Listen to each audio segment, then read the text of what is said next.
nous allons faire une expérience avec du gasoil que nous allons polluer avec de l'eau.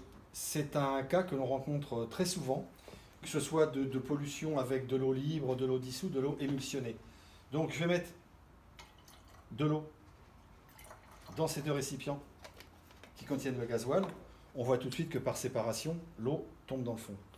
Les techniques pour traiter l'eau dans les produits pétroliers, dans les carburants, bien souvent on peut utiliser des additifs. Alors il y a deux types d'additifs. Il y a des additifs qui vont séparer l'eau et des additifs qui vont émulsionner l'eau.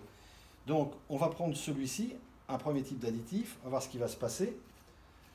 A priori, il y a une réaction qui est en train de se passer, pas forcément d'émulsion, mais peut-être que ça sépare encore plus certaines particules d'eau.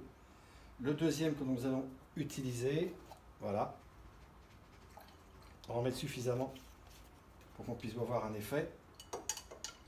Et là, effectivement, on voit que le système émulgateur est efficace. Mais dans les deux cas, l'eau est toujours présente. On la voit ici dans le bas, on la voit ici, donc émulsionnée. Et cette eau, eh bien, elle va rester dans le produit pétrolier et ira dans la chambre de combustion. Voici ce que fait la filtration sur l'eau. Premier cas de figure.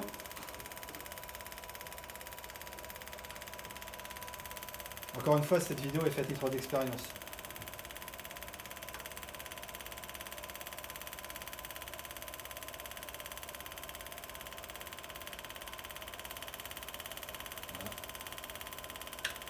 Le deuxième cas de figure, donc l'eau là est dans le fond.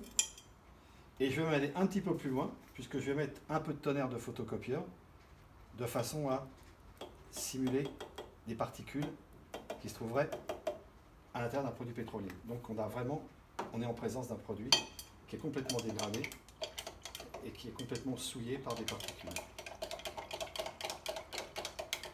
Voilà. Des choses que l'on rencontre fréquemment dans les cuves.